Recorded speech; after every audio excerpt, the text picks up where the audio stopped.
Diana Uribe. Buenas, les invitamos a los oyentes de Caracol que quieran ponerse en contacto con los programas, llamar al 245-9706, 245-9706, consultar la página web www.diana-uribe.com o escribir al email diauribe@hotmail.com. Hoy vamos a ver la reconstrucción del Japón, el regreso de las cenizas.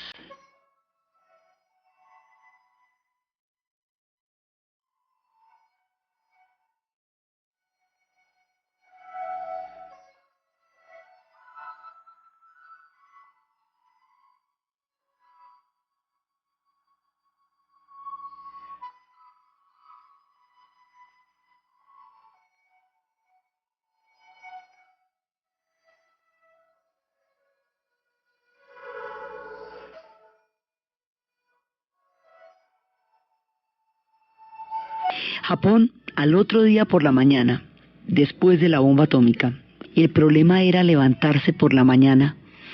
¿Qué sentido tenía la vida después de lo que les había pasado?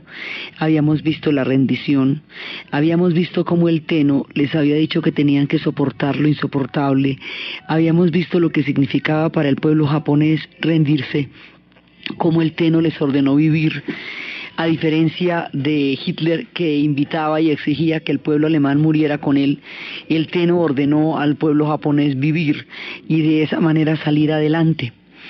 Entonces, la reconstrucción tiene varias etapas y está llena de un virtuosismo y de una capacidad de solidaridad y de entrega que es absolutamente conmovedora. Lo primero es que había que tener ocupadas la mente de las personas, sobre todo en las zonas donde en la bomba atómica y en todas esas ciudades empezaron los incentivos de la alcaldía para los oficios inútiles. Esto significa que las personas deben estar construyendo alrededor de las familias todo el tiempo artesanías, muñequitos de papel, grullas de origami. El origami desarrolla una gran cantidad de destrezas mentales, espirituales y físicas y hace que las personas tengan una proyección del espacio, del cosmos y del zen. Entonces, los oficios que desempeñan son oficios creativos que les ayudan a evolucionar como personas, pero sobre todo que los mantienen ocupados. La idea era que no podía haber nadie desocupado, porque la desocupación era fuente de resentimiento y amargura. Las familias tenían que trabajar unidas todo el día haciendo artesanías y en las horas de la tarde les vendían, les compraban lo que habían hecho durante el día. De esa manera se justificaba levantarse por la mañana y había un logro que presentar al final del día y toda la familia tenía que estar unida.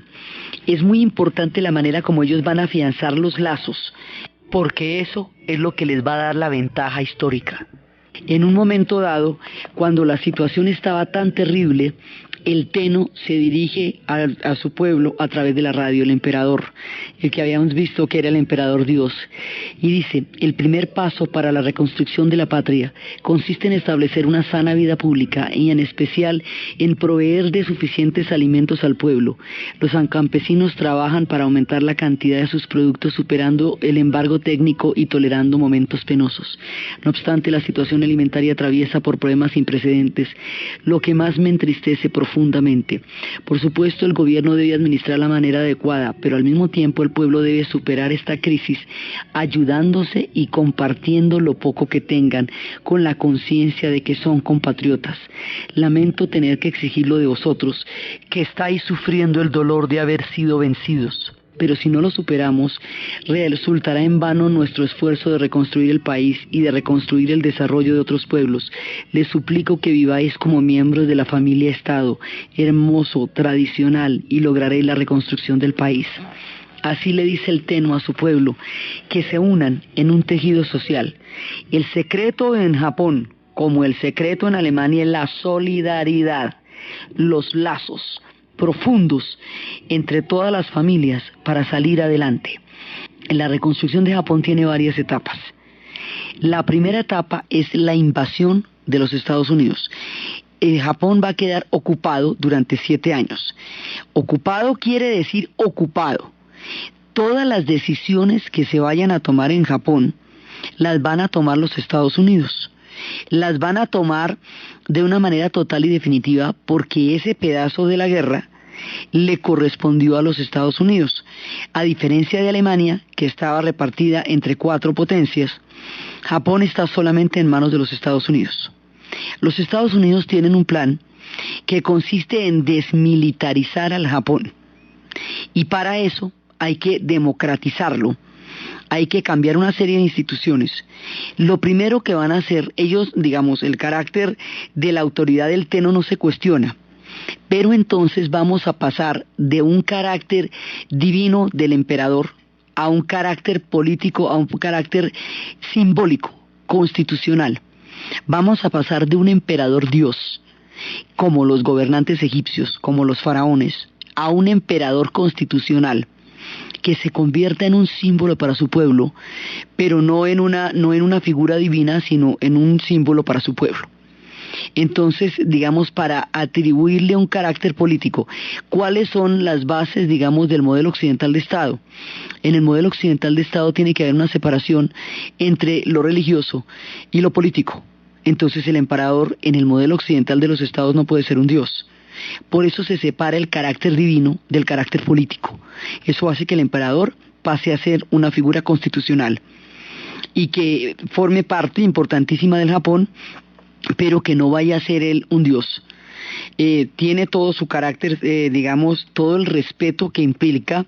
El otro día en esas épocas querían hacerle una entrevista y la gente que manejaba la prensa dijo que la familia imperial no había dado entrevistas en los últimos 2500 años.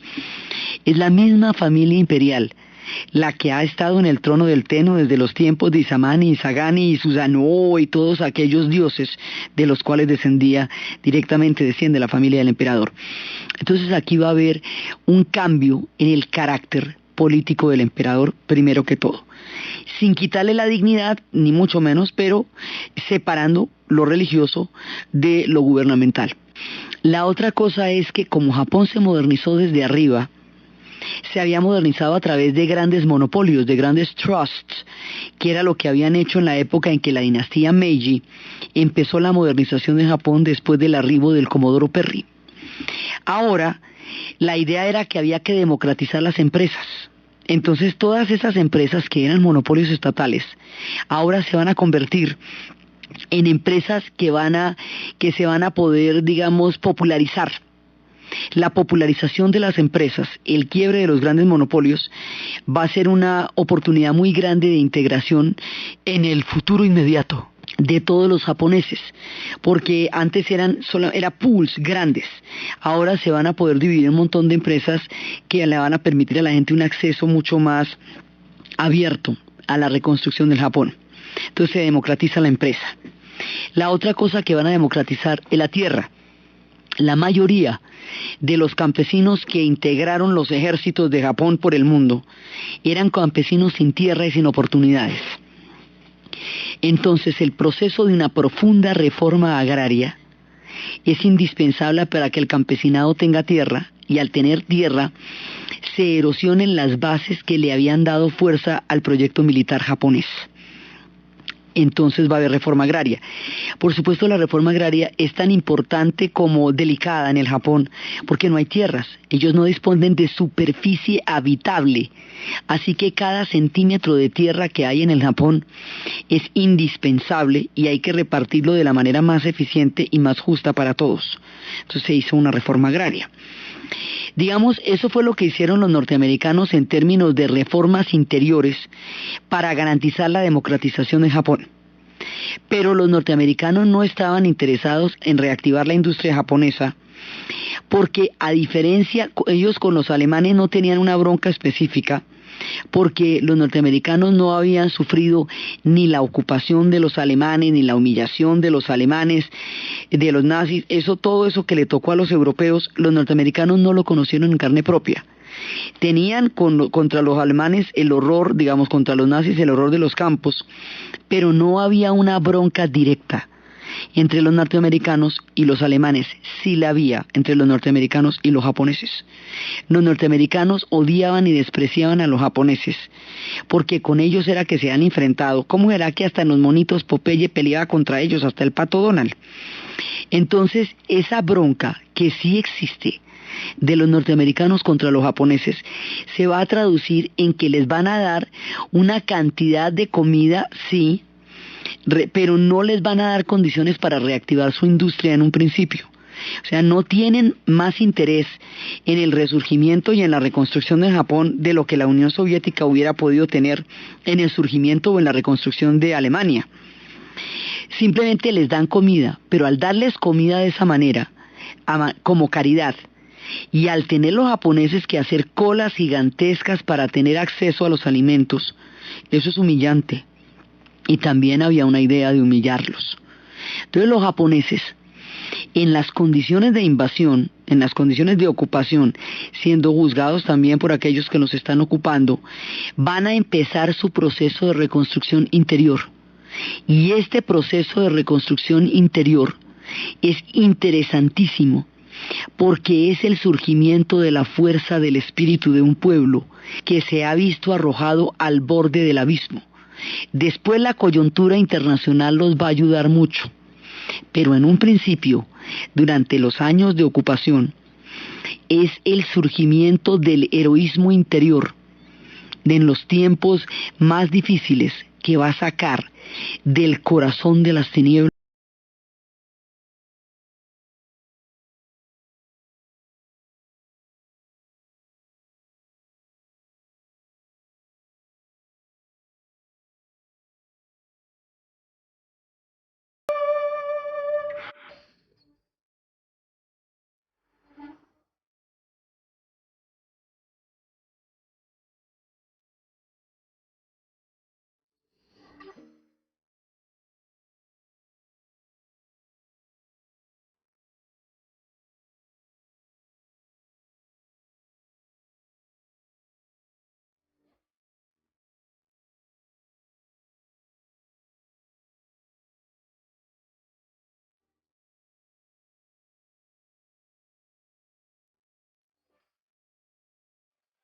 Los japoneses empiezan a, digamos, a sacar partido de la situación más adversa, de la humillación, de la depresión, de la baja autoestima generada por la ocupación. Por un lado, empiezan a incentivar los oficios inútiles para darle a la gente ocupación en el tiempo y en la mente. Y de esa manera empiezan a crear una institución que se llaman hoy día los tesoros vivientes, que son en las prefecturas de Tokio y de Nara, dos de las ciudades más antiguas y tradicionales. Los alcaldes estimularon la producción de las artesanías, de los muñequitos y de la cerámica pintada. Hoy por hoy, si llega a haber uno de esos, hoy en la actualidad, si uno de esos personajes que posee la capacidad y el conocimiento de estos oficios se encuentra vivo en su tierra y en su hábitat, el gobierno le da todos los incentivos para que siga desarrollando y haciendo su oficio de la mejor manera y enseñándolo a los demás, para que su oficio y su tradición no se pierda con su propia persona. Ese acto de estimular proveyendo todas las necesidades que una persona de semejantes características requiera para seguir creando, es lo que se llaman los tesoros vivientes. La idea de los oficios inútiles era la creación de todas estas artesanías, hoy tesoros vivientes, es no solamente tener ocupada la mente y el oficio y el cuerpo de las personas, sino que no se pierdan las profundas tradiciones del Japón. La influencia norteamericana es muy fuerte, llega con una carga cultural intensísima. Japón tiene que conservar su espíritu al interior de una ocupación tan fuerte y los oficios inútiles son una de las maneras como los van a hacer. La misma forma de la belleza de los budistas, el concepto de la belleza de los budistas es un concepto que no radica en un contraste entre lo feo y lo bonito. La belleza en los budistas también está en el vacío. Lo que es hermoso en las pinturas es lo que no está pintado, lo que sirve de los pocillos, que eso es muy zen, es precisamente el vacío del pocillo. Entonces van a tomar las deformaciones producidas por la bomba atómica y por todas las heridas de guerra y van a volverlas virtudes. Los defectos se van a volver virtudes. Entonces, si una mujer tiene una deformación en la cara por las quemaduras de la bomba atómica, se peina de manera que la deformación sea más notoria, para así convertir en virtud un defecto y desproveerlo de cualquier vergüenza. Eso no les debe producir vergüenza, eso debería producirle vergüenza a la humanidad, no a ellos. Entonces, de esa manera exaltan los defectos producidos por la bomba y los convierten en virtudes y los enaltecen. Y nadie se esconde y nadie se oculta. La gente se luce, se exhibe, se ve, porque todo esto le pasó al Japón. Y ellos conviven con lo que le pasó al Japón. Es una aceptación profunda de su destino, lo que los va a ayudar a salir adelante.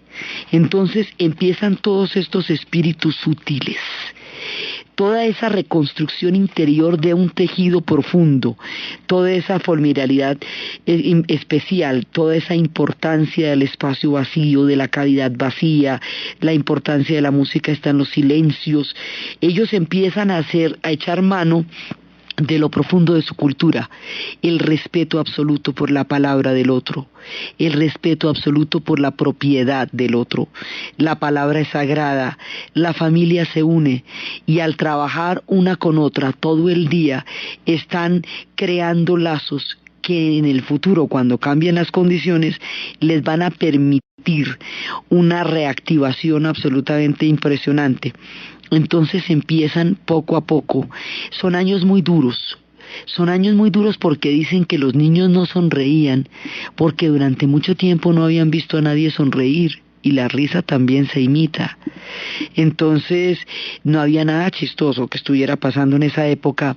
Son años en que las mujeres se van a prostituir por hambre y en ese momento se produce una confusión que no tiene nada que ver, que es la confusión entre la figura de la geisha.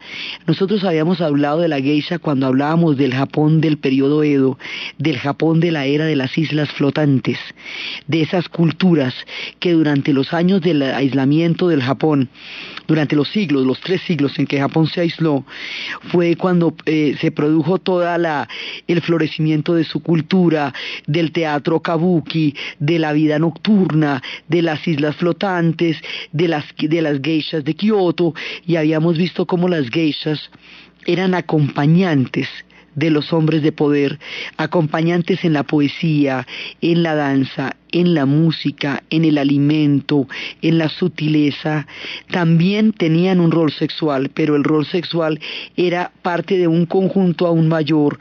Habíamos hablado de cómo las geishas, de cómo concebían la desnudez a través de la pintura, como el espacio de pintura entre el borde de la cara y el comienzo del pelo indicaba la desnudez, cómo se educaba una geisha para poder manejar sus emociones, manejar los secretos, porque son mujeres que estaban dentro de condiciones de información sumamente clasificada.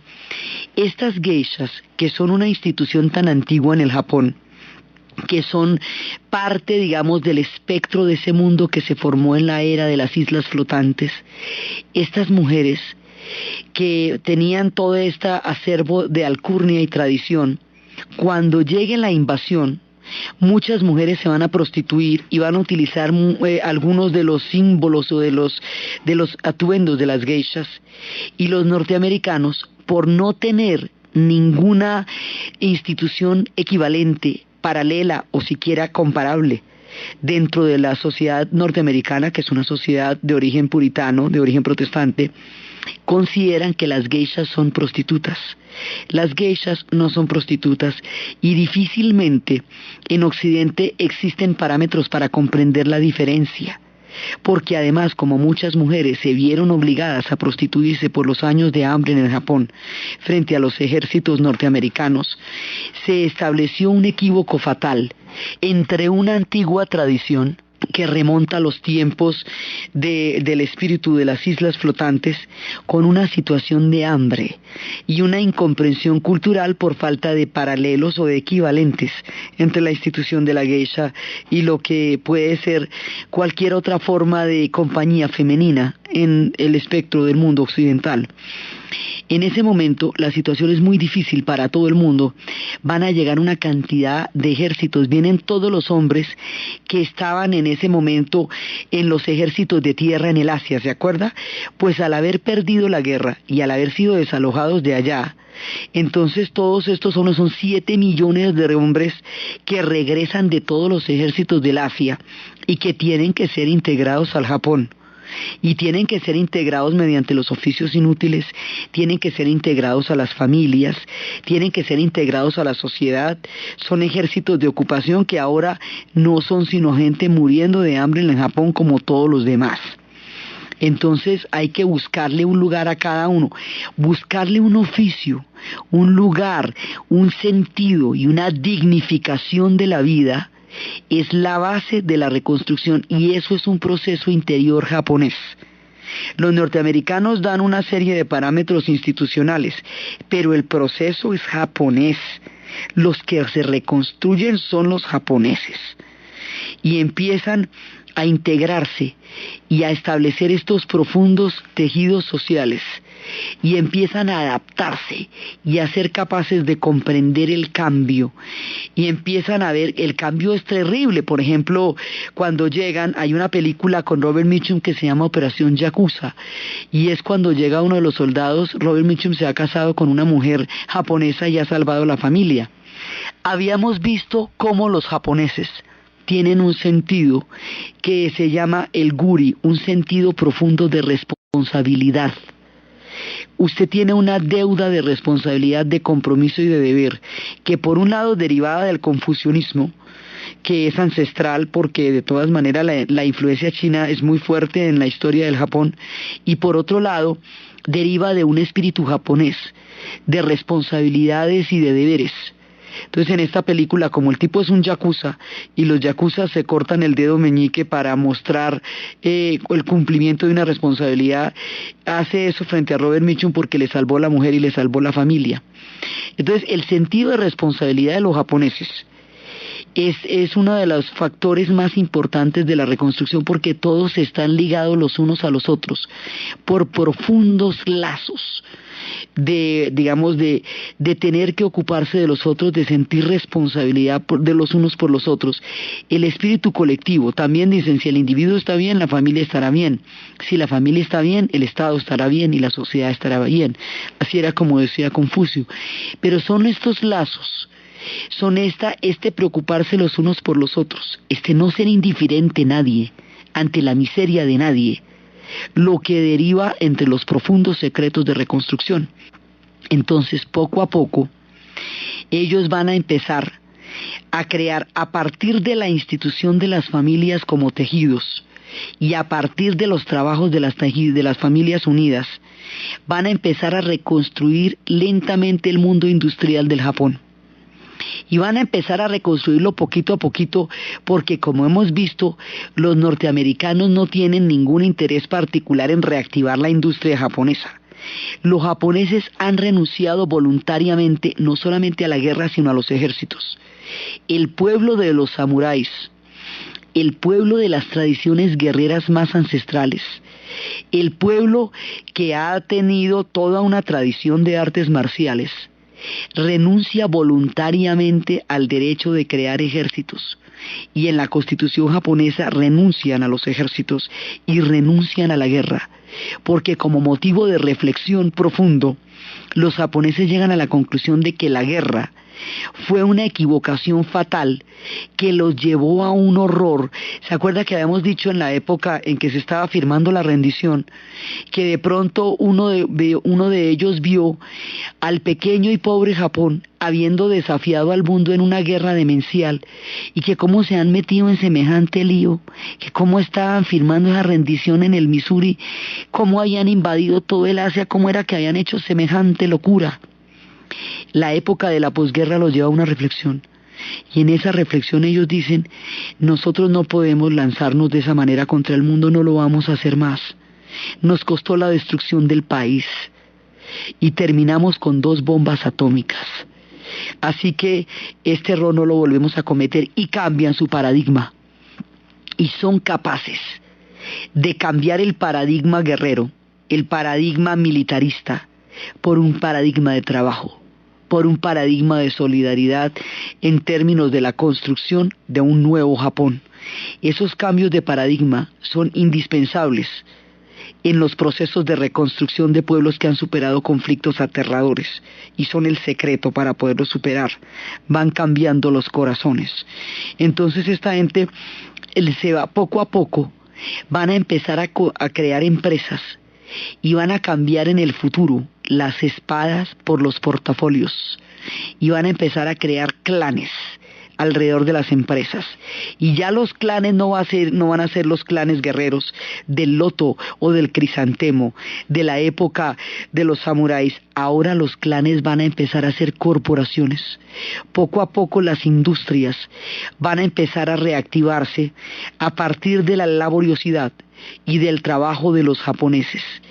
Y cuando sus industrias empiezan lentamente a reactivarse, cuando ya el tejido está empezando a reforzar un nuevo Japón, cuando están empezando a salir adelante, se les aparece un milagro, los salva la campana, la guerra de Corea.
Esto que escuchamos es la banda sonora de una película que se llamaba MASH.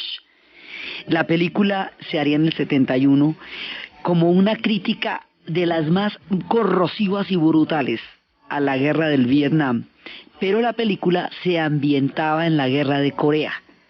Era toda transcurrida durante la época histórica, era la guerra de Corea, y a través de una sátira a la guerra de Corea se hacía una alusión directa a lo que estaba pasando en Vietnam.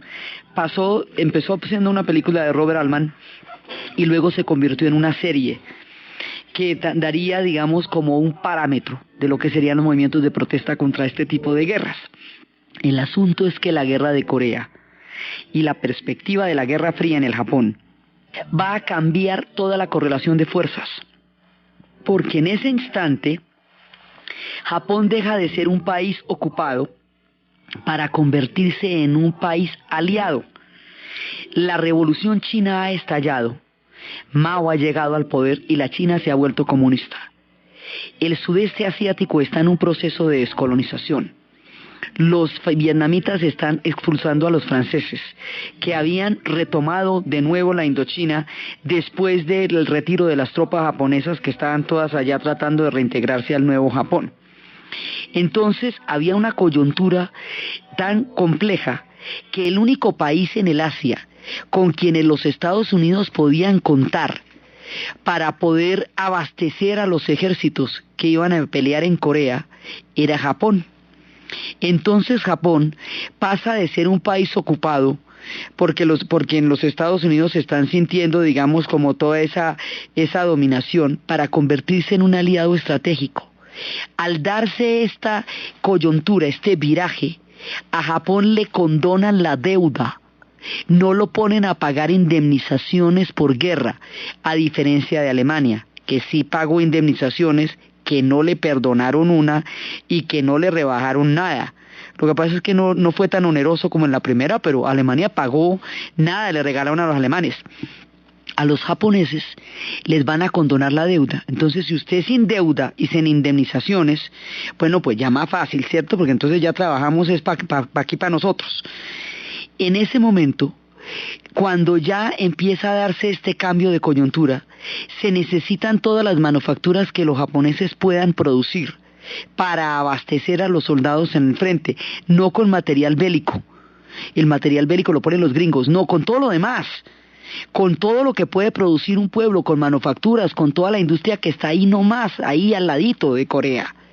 Este es el mercado que le hace falta al Japón, para que todo este tejido, este trabajo laborioso, este ingenio que han cultivado casi sin esperanza durante todos los años de la ocupación, florezca y se convierta en una gran industria. Y ahí es cuando se da el despegue de Japón y empiezan estas industrias a producir.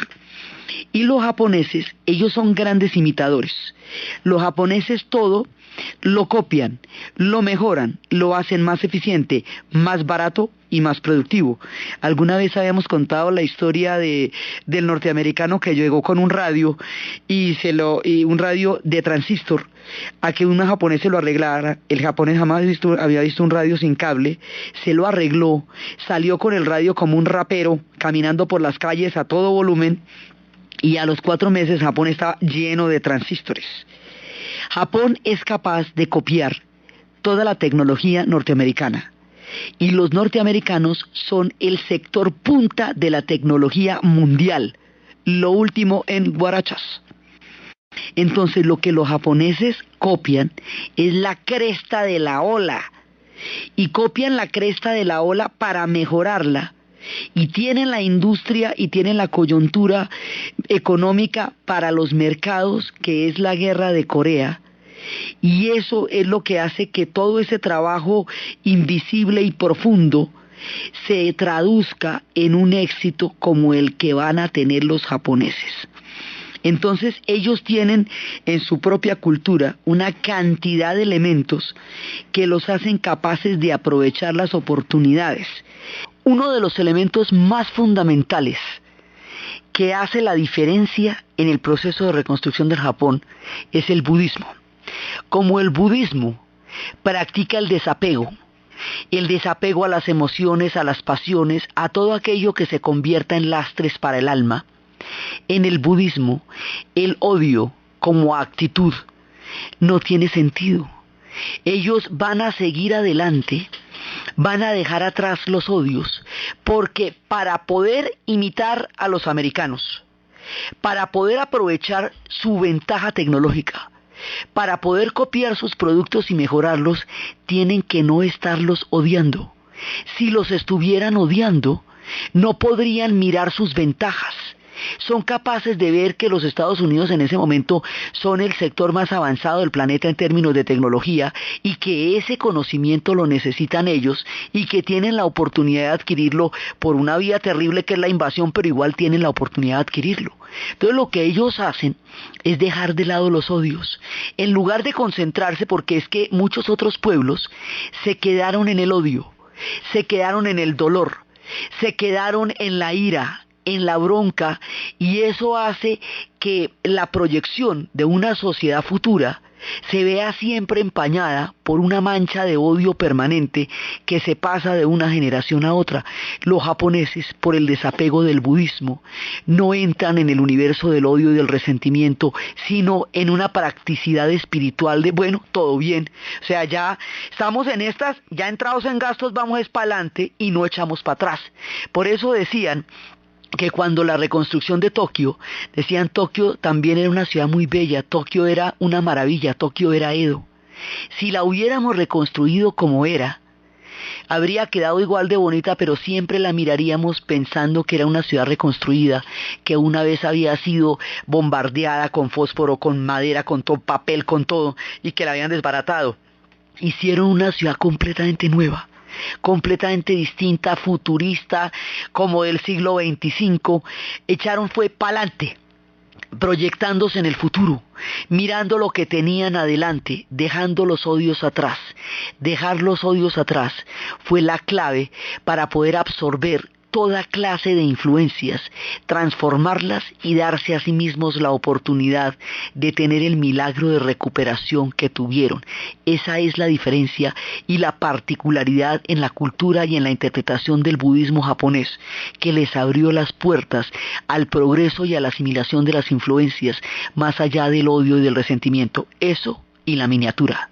La miniatura, esa capacidad que tienen ellos para pintar en un jarrón de 1,5 pulgadas a una geisha con un señor en el atardecer, el sol ocultándose, la verja que está alrededor de ellos y las 4 flores en el tamaño de medio dedo y que todo eso se vea, esa capacidad de pintura, de miniatura, los va a hacer los reyes del transistor, va a hacer que los radios se hagan más pequeños y se llena de radios ancho por todos lados.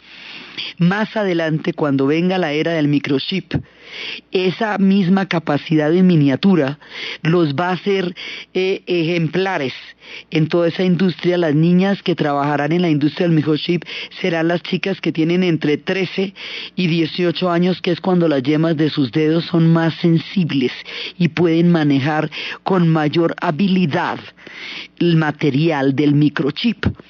Y así empiezan. Y las corporaciones se empiezan a volver sustitutos de los clanes. Y dentro de la corporación, toda la gente que trabaja en una industria japonesa está trabajando como una familia. Y por el mismo espíritu colectivo confucionista y el mismo espíritu japonés, todo el mundo es importante en la empresa. El barrendero es sumamente importante, tanto como el gerente, tanto como el presidente, tanto como el hombre que limpia los vidrios, tanto como la señora de los tintos. Si el barrendero es de mayor edad que el presidente o que el gerente de la compañía, por la tradición confucionista, el gerente o el presidente de la compañía debe al barrendero máximo respeto, porque es una persona mayor. Y eso es, en el confucianismo, los mayores son los dueños de la autoridad dentro de la sociedad. La dignificación de toda forma de trabajo. Cada oficio es indispensable para Japón y cada oficio es indispensable para la empresa. Más adelante, hacia los años 80 y 90, este modelo de reconstrucción se conocería en administración de empresas como la teoría Z. Y es una teoría en la que en una empresa todo el mundo, absolutamente todo el mundo es importante. Las empresas se vuelven clanes en donde los empleados terminan casándose entre ellos como uno de las cosas que la empresa favorece. Si el día del cumpleaños no puede estar el padre con su hijo porque la empresa lo requiere, su hijo se siente honrado. La empresa empieza a formar una familia y un tejido social dentro del Japón. Y eso es lo que va haciendo que estas corporaciones sean tan eficientes. No solamente la oportunidad histórica que van a tener, sino el fundamento de tejido social que estas empresas van a desarrollar dentro de todo lo que es la reconstrucción del Japón, lo que va a hacer que el mundo se llene, pero se llene de productos japoneses. Y con eso van sustituyendo la industria mundial y mucho más adelante, cuando los Estados Unidos atraviese la crisis energética, serán los autos japoneses los que lleven a rodar en las carreteras norteamericanas por el bajo consumo de combustible, porque ellos, como sí conocen el problema de no tener combustible y de no tener espacio, han creado autos compactos que permiten muchísima más duración en carreteras que los carros norteamericanos, que prenderlos podría haber costado un salario mínimo en la época de la crisis energética. Entonces ellos toman todo lo que los norteamericanos llevan y hacen una transferencia de tecnología a través de su capacidad de imitación. Aceptan inversión, digamos, ellos invierten, ellos aceptan el dinero norteamericano, pero no la inversión en las empresas de ellos. O sea, yo acepto su préstamo, pero en la empresa invierto yo. Y la empresa la mando yo, y de esa manera no pierden nunca el control sobre las empresas, y así las empresas empiezan a jalonar el Japón hasta que lo van haciendo despegar, y sobre ello un proyecto de paz sin construcción de ejércitos, sin ningún tipo de, digamos, sin ningún espectro bélico, solamente por el trabajo, el tejido social, la persistencia y la construcción cotidiana de un sentido de la vida y de un sentido de la esperanza, despega el Japón de las cenizas del otro día de la bomba atómica y del dolor de una rendición que para ellos significaba muchísimo más que la muerte. Entonces este pueblo sale adelante y empieza una era de florecimiento que va a ser, y con todo el simbolismo de ellos. Entonces el hecho de que los Estados Unidos hubiera tenido esa capacidad tecnológica se convierte en una ventaja muy grande. Entonces ellos convierten eventualmente la ocupación, la convierten en una ventaja, porque toda la capacidad tecnológica que los norteamericanos van a tener en ese momento le va a ser sumamente útil a los japoneses para poder transferir directamente y mejorar lo que está en ese momento como sector punta de la tecnología. Entonces los japoneses, con su ingenio, hacen, por ejemplo, lo siguiente: ellos son capaces de transformar cualquier cosa. La laca, la famosa pintura en laca milenaria, durante tanto tiempo ancestral en Japón, que se hacía sobre las vasijas tradicionales, empieza a perder, las vasijas tradicionales empiezan a perder mercado, porque la entrada de nuevos productos hace que esto ya no se convierta en una necesidad, se olvide la tradición. Pero la tradición de la laca es milenaria, y la laca tenía una técnica en la cual eran más o menos 10 horas para que secara la laca, y si tenía una burbuja se dañaba la laca. Entonces el pueblo que vivía de la pintura en laca podría desaparecer porque el oficio desapareciera. Así que empezaron a modernizar el proceso de secado de la laca para que en lugar de necesitarse 10 horas necesitara una. Y empezaron a modernizarlo de tal manera que no fuera tan dispendioso, para que una burbuja no dañara todo, y luego lograron que se pudiera establecer en diferentes materiales. Cuando lograron que se pudiera hacer en diferentes materiales y no solamente en las vasijas de madera, la técnica de la laca la llevaron a los automóviles, incluso en la era moderna la tienen en las tapas de los computadores personales. Y a través de ser capaces de transformar una técnica ancestral en una técnica moderna que se asimile a los materiales modernos y a los nuevos productos, el pueblo de la laca logró sobrevivir, pintando los carritos hermosos con la laca y pintando los computadores. Entonces este es un ejemplo de cómo ellos son capaces de aprovechar las transformaciones para salvar antiguas tradiciones. Lo profundo en el Japón seguirá existiendo, pero de lo profundo de su espíritu sale la capacidad para generar toda esa cantidad de productos tan supremamente llamativos, baratos y eficientes, con que inundarán los mercados del mundo. Y a través de eso el mundo conocerá en cada uno de sus rincones el resultado de los pueblos que, a base de origami, de oficios inútiles, de pajaritos de papel y de muñecas, desarrolló el tejido social capaz de sacar adelante semejante pueblo que había caído en lo más profundo del abismo. Estas historias nos muestran cómo los tejidos sociales sacan adelante a los pueblos de los momentos más desastrosos y los momentos que vivieron Alemania y que vivieron los japoneses. Pocos pueblos en la historia han conocido el tamaño de la oscuridad que estos pueblos conocieron, y sin embargo fueron capaces de salir de las cenizas. La historia les dio oportunidades. La guerra de Corea y la crisis energética los va a lanzar, pero cuando esas oportunidades llegaron, ellos ya habían logrado reconstruir aquello que era el dilema más importante al otro día de la bomba atómica: el espíritu y la razón para vivir. La autoestima, el sentido del orgullo sobre una base distinta a un parámetro bélico. Esa capacidad de reconstituir el espíritu después de la mayor adversidad y esa capacidad de cambiar los paradigmas para montarse sobre nuevos ejes y no creerse antiguos, digamos, creerse su capacidad de transformación, es uno de los secretos más valiosos, no solamente de la reconstrucción, sino del secreto de cómo Japón se convirtió en una potencia. Los hilos invisibles que los unen a los antepasados aún están con ellos. Los espíritus de la belleza y los espíritus terribles de los tifones y la destrucción aún los rondan. La paciencia sigue siendo todavía su mayor secreto para vivir. Y la capacidad de reconstruir su espíritu y de mutación, de cambio, de adaptación, de ser capaces de entender los diferentes momentos de la historia y de su tiempo, una de sus mayores riquezas, junto con su laboriosidad y con su impresionante capacidad de reconstruir la autoestima a partir de la propia reflexión de lo que significó para ellos la tragedia de la Segunda Guerra Mundial.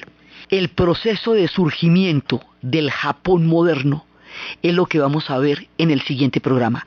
Entonces, desde los espacios de la paciencia, de la solidaridad, de la reflexión, del desapego al odio, de la capacidad para reconocerse en sí mismos y en los otros, de la manera silenciosa como fueron reconstruyendo cada uno de los hilos invisibles, hasta estar listos para las oportunidades de la historia, poderlas aprovechar y poderlas entender los cambios, las mentalidades y al mismo tiempo mantenerse fieles a sus herencias y a sus tradiciones, con la conciencia profunda de que solo juntos y solo a partir de la fuerza espiritual podrían atravesar el tiempo de la sombra y resurgir de las cenizas.